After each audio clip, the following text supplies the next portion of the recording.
नमस्कार, मैं हूं नीलू। तो एक कहावत तो आपने सुनी होगी कि ना उगलते बन रहा है ना निगलते बन रहा है। जी हां, बात कुछ ऐसे ही है। आज जिनेवा में ईरान और अमेरिका की तीसरे दौर की बातचीत होनी है और इस बीच बहुत बड़ी खबर आ गई है। कहा यह जा रहा है कि हो सकता है ईरान अपनी तरफ से यूरेनियम इनरिचमेंट को लेकर जो बातें हैं उस पर कुछ सहमति बनाए, कुछ ऐसे प्रपोजल अमेरिका के सामने रखे जिससे कि बात बन जाए। हालांकि बात कितनी बनेगी कितनी नहीं बनेगी वो तो इस बातचीत के बाद ही समझ में आएगा। लेकिन जो इस वक्त खबर आ रही है, बताया जा रहा है कि शायद जो 60% यूरेनियम इनरिचमेंट इस वक्त ईरान ने कर रखा है उसको वो घटा सकता है। लेकिन खबर ये भी आ रही है कि देखिए वो ये चाहता है कि जो यूरेनियम संवर्धन ईरान ने किया है वो बाहर नहीं भेजेगा, नष्ट नहीं करेगा, उसे ईरान में ही रखा जाएगा, लेकिन उसका इस्तेमाल नहीं किया जाएगा। अब इस पर कितनी बातचीत और बात बनती है देखने वाली बात होगी, क्योंकि यहीं से शुरुआत हुई थी कि देखिए आपको अपने यूरेनियम इनरिचमेंट को खत्म करना पड़ेगा, घटाना पड़ेगा, है तो उसे बाहर के देश भेजना पड़ेगा। अमेरिका इस तरह की शर्त रख रहा था। अब इस बीच खबर ये आ रही है, अब देखना होगा कि किस तरह के प्रपोजल के साथ आज अब्बास अरागची मिलते हैं जिनेवा में। जो अमेरिका के राजनयिक है उनके साथ विटकॉफ और कुशनर से जो मुलाकात होती है, और साथ ही साथ ये कहा जा रहा है कि जो मिसाइल प्रोग्राम है जिस पर कहा जा रहा है कि उसको लिमिट किया जाए, उसकी जो क्षमता है, उसकी जो रेंज है उसको कम किया जाए।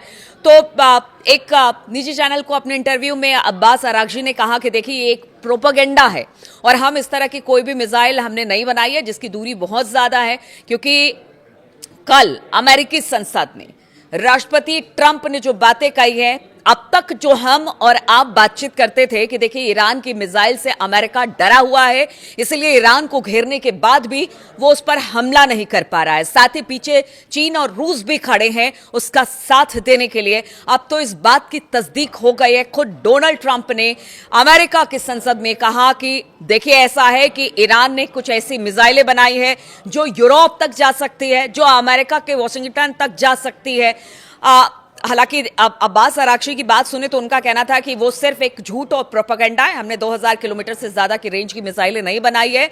और एक तरह से इस पूरे मामले को प्रोपेगेंडा के तौर पर, झूठी खबर के तौर पर दिखाया जा रहा है और झूठी खबर अमेरिका के सामने पेश की जा रही है। लेकिन जो बात अमेरिका ने कही, कहीं ना कहीं उसका डर इन्हीं मिसाइलों से है, जिसकी वजह से अब तक अमेरिका रुका हुआ है ईरान पर हमले वो नहीं कर पा रहा है। क्योंकि सेना ने, अमेरिका की सेना ने भी, कि इनकी बात अगर हम करें तो उन्होंने पहले ही कह दिया था कि देखिए उनके पास कुछ ऐसी मिसाइलें हैं कि अगर कुछ हमले शुरुआती दौर में, अगर ईरान की तरफ से अगर अमेरिका हमला करता है और शुरुआती हमले में ही ईरान बहुत ज्यादा नुकसान अमेरिका को पहुंचा सकता है। इस तरह की जो अमेरिकी सेना है उन्होंने अपनी तरफ से ट्रंप के सामने ये बातें रखी थी। देखिए सेना जो कहीं की होती है वो एक्चुअल सिचुएशन को बताती है, वहां की राजनीति क्या है क्या नहीं है उस बात से सेना को लेना देना नहीं है। लेकिन सेना जो है एक्चुअल स्थिति वहां के राजनयिकों के सामने, वहां के प्रशासन के सामने रखता है कि देखिए ये एक्चुअल स्थिति है। और शायद यही एक्चुअल स्थिति केन ने बताई थी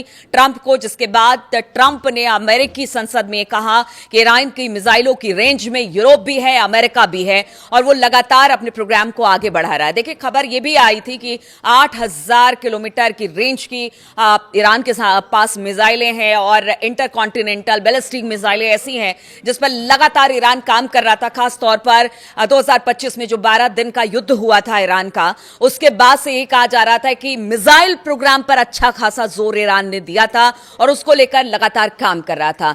चाइना ने जो भी मिसाइल बनाने में उपलब्धता उसको देनी थी वो सारी चीजें उपलब्ध कराई ईरान के सामने, और ईरान ने समझ लिया कि देखिए ये हमारी रक्षा का कवच है और यही कवच हमें बचा सकता है। और आज यही कवच जो है वो अमेरिका और इजराइल के लिए टेंशन का सबब बना हुआ है। क्योंकि अब तो ट्रंप ने भी स्वीकार कर लिया है भाई कि देखिए ऐसा है कि अगर हम ईरान पर हमला करते हैं तो हम पर भी जबरदस्त तरीके से इन मिसाइलों से हमला होगा और यूरोप और अमेरिका भी इससे नहीं बचेगा। इसलिए इस बात का इंतजार किया जा रहा है कि बातचीत से रास्ता निकल जाए। इसलिए आज तीसरे दौर की जो वार्ता होगी वो बहुत अहम होगी, क्योंकि ईरान को कह दिया है अमेरिका ने कि देखिए आप कुछ ऐसी चीजें लेकर आइए जिससे बातचीत आगे बढ़े, जिससे हम सेटिस्फाइड हो, आपके पास भी कुछ हमारे पास रखने के लिए विकल्प हो। तो आप देखना होगा, अब्बास अरागची ने तो बहुत उम्मीद जताई है कि देखिए बातचीत से ही इस युद्ध का हल हो सकता है, क्योंकि इसमें किसी का भी भला नहीं है, चाहे वो अमेरिका हो, इजराइल हो, या फिर ईरान हो, या पूरा मिडिल ईस्ट हो, किसी के लिए भलाई का सबब नहीं है। अगर ईरान पर हमला अमेरिका करता है तो युद्ध होगा, और युद्ध को कोई टाल नहीं सकता, बातचीत ही इसका एक विकल्प है।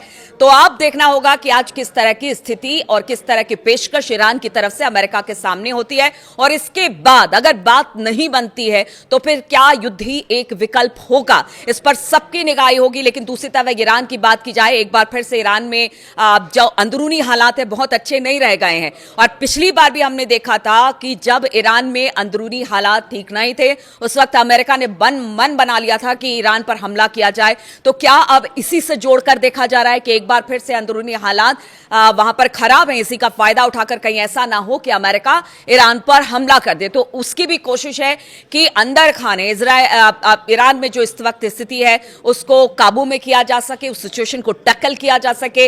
इसीलिए जो ईरान सरकार है वो पूरी कोशिश कर रही है कि जो भी विद्रोही हैं या फिर जो वहां पर प्रदर्शनकारी है उनको रोका जा सके। तो इस मोर्चे पर भी ईरान काम कर रहा है, बातचीत भी उनके लिए एक विकल्प है, जिसको लेकर अब्बास अरागची और लारिजानी के नेतृत्व में लगातार वो अमेरिका से संपर्क बनाए हुए हैं। दूसरी तरफ युद्ध का विकल्प भी है, क्योंकि अब्बास अरागची ने जो कहा उसमें उन्होंने यही कहा कि देखिए ऐसा है, बातचीत तो हम एक विकल्प हमारे पास है, लेकिन युद्ध से भी हम पीछे नहीं हटते हैं, और युद्ध हमारे लिए अगर बातचीत खत्म होती है और अगर अमेरिका हमला करता है तो ईरान भी इस युद्ध के लिए पूरी तरह से तैयार है, 100% नहीं बल्कि 200% तैयार है, और इसके लिए हमने पूरी तैयारी कर ली है।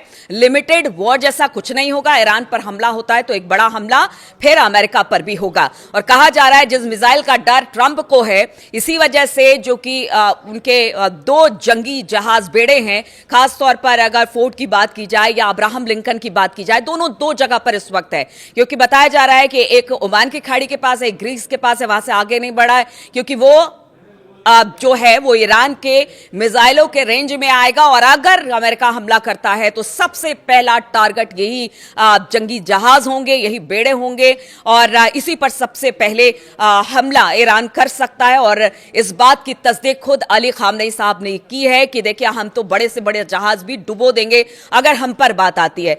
तो आज की बात बहुत महत्वपूर्ण है, किस तरह से बात आगे बढ़ती है, किस तरह से क्या बातचीत होती है। अब्बास अरागची क्या ट्रंप को अपनी बात मनाने के लिए कि ठीक है हम बातचीत के रास्ते से ही आगे बढ़ सकते हैं, युद्ध कोई विकल्प नहीं है। दूसरी तरफ अमेरिका के लिए भी उनके अपने घर में ही ये पूछा जा रहा है कि आकर युद्ध आप करते हैं तो इससे आपका क्या फायदा होगा, वो तो बताइए जरा। अमेरिका में देखिए ऐसा है कि बहुत सारे लोग 2 धड़े में इस वक्त बटे हुए हैं ईरान पर हमले को लेकर, और वो ट्रंप से पूछ रहे हैं कि अगर युद्ध ही विकल्प है तो इससे अमेरिका को क्या लाभ होगा। नुकसान ज्यादा दिखाई दे रहा है, लाभ कम दिखाई दे रहा है। मिड टर्म चुनाव होना है, उसको लेकर भी जैसे ट्रंप की रेटिंग लगातार गिरती चली जा रही है, अगर हमला होता है और फिर अमेरिकी सैनिक ईरान के हमले में हताहत होते हैं तो फिर आप समझिए मिड टर्म चुनाव में अगर ट्रंप का जनाधार घटता है तो फिर आगे उनका राजनीतिक भविष्य क्या होगा। तो बहुत सारी ऐसी बातें हैं जिसको लेकर ट्रंप अभी चुपचाप है, बातचीत का रास्ता अख्तियार कर रहे हैं। उनके लंबी रेंज की ईरान की मिसाइलों का जिक्र करते हैं, साथ ही वो कहते हैं कि इसकी जद में सब कोई है। तो क्या यही सारी बातें हैं जो कि ईरान अमेरिका को रोक रहा है हमला करने से, क्योंकि उसे पता है कि नुकसान अगर ईरान का होगा तो फिर अमेरिका का भी बड़ा नुकसान होगा।